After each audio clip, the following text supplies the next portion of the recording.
Hi.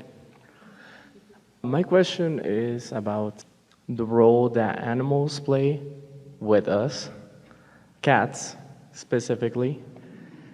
Animals are deliberate creators too.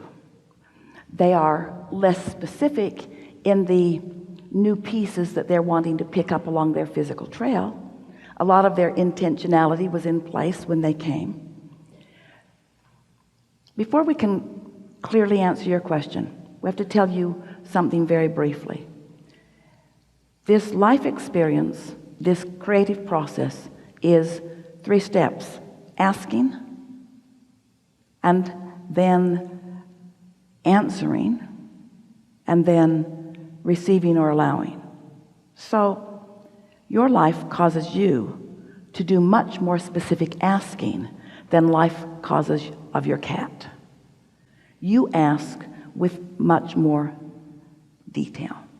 So that is to say that your vortex, your vibrational reality, has many more moving parts, many more components.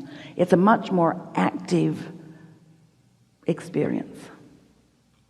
Source answers your vortex immediately. And of course, Source answers the vibrational request of animals too immediately. So in that way, you're similar. You're both asking. You're asking with more detail. Source is answering both. Biggest difference between humans and animals? Animals turn their thoughts to things much more easily because they are in the receptive mode nearly always. And so, haven't you noticed how they can wrap you right around their little finger? Well, that's the They thing. know what they want. They're pure positive energy. They don't harbor negative emotion. They just stay in that place of pure positive energy. And we would like to say that no matter how it looks to you, 100% of the time, they are getting what they most want, no matter what, no matter how it looks to you. What I'm trying to figure out, I get that, is how can I have a more peaceful interaction, because they're very deliberate and there are some behaviors that I just can't seem to make sense of. I know. Well, if you do enough focus wheels, you will like to eat worms. So, are you wanting to modify the behavior of your cat? I want to understand what they're trying to say with the things that they're doing.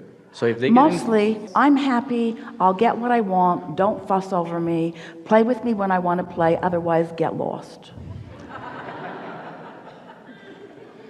I've heard things like animals, they're source, they're with us for a reason, especially pets. Because they are here to emphasize what the art of allowing is. They demonstrate receptive mode, and that's their biggest value to you. How can I benefit from consistent, peeing over my couch? How can I benefit from fighting all the time? It's not helping me get in the vortex. I'm trying to get in the vortex, and they're fighting, peeing, meowing, all these things, and I'm just like, that's not helping me get into alignment unless it's supposed to be a challenge. Well, when we had the conversation with your cat, this is how that conversation went. The cat says to us on a regular basis, they all say essentially the same thing. We like to be outside. When we're outside, we can pick our place to pee. And when we're inside, we like to pick our place to pee also. Point taken. And when we say that the cat is really living the art of allowing more than humans are, is because the cat is unwilling to change behavior or desire for someone else, just following intuition. Now, you can train anyone to do anything. You can train your cat, you can bring anyone into alignment, and really we like to say that if you're really clear about what you want, hello, it's your cat. Which one? I have 3. That if once you're having an experience that you don't like, you're putting rockets of desire into your vortex. Right. But If the cat's behavior has your attention more than your vortex has your attention, then you're not offering any positive influence over the cat. The cat will be a cooperative component. The cat doesn't want to be an uncooperative component. The cat is following the path of its least resistance. And the cat is not as picky about its path of least resistance as you are. And so if you are really wanting to evoke from anyone behavior that is more pleasing to you, you've got to get your attention on the pleasing behavior and off the unpleasing behavior. And that's a discipline that most don't have, because when you find something that you don't want, you give your attention to it. And when you give your attention to it, you shine a spotlight on it and you offer a vibration about it. And the cat thinks that must be the place I'm supposed to pee, because that's where all of the attention is, you see. That's where all of the attention is. If you would put your attention on what you want and take your attention off of what you don't want, your cat will show you what your power of influence is. But you see, most people, whether they're dealing with other humans or whether they're dealing with pets, most really believe that their well-being hinges upon their control of behavior that they don't like. So when you set out to control behavior that you don't like, where's your attention? Where's your vibration? What's your point of attraction? What becomes the point of attraction? And all cooperative components. Cats that have never been in your house will come and pee on the same spot. Ouch. And you all say, oh, they're just arguing over who gets to mark the territory. We say, no, they're not. They're coming to the pee point of attraction. Yeah, I mean, it's well defined at this point. Okay. Did you hear that? It's the focus thing. It's the. And so, I know it. I mean. So what we're talking about here is it's hard not to notice stuff, isn't it? It smells. But we mean it's hard not to notice anything that you don't want. This is just one example out of many things that happen that you don't like. It's hard not to notice things that you don't want. It's hard not to notice. Right. But as long as you're noticing, then you're keeping your active vibration alive.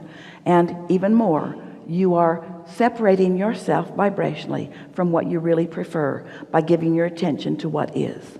Right. So here's something that will be fun for you. All right. When we talk about this vibrational reality, do you accept that it is a reality?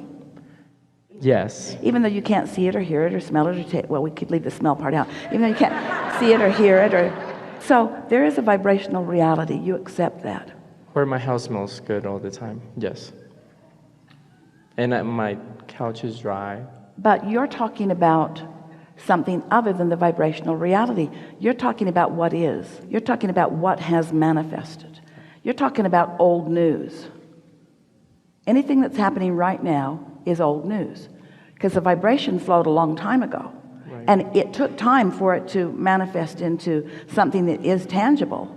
But even when it's happening right now, in terms of what you're hearing or seeing or so forth, it's old news, because the new stuff is in this vibrational reality.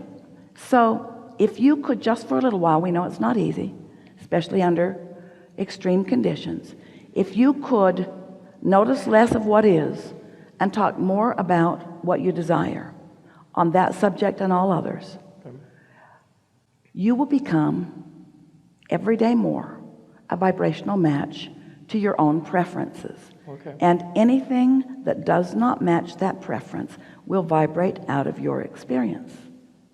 Now, most of you say, I don't want my cat to run away.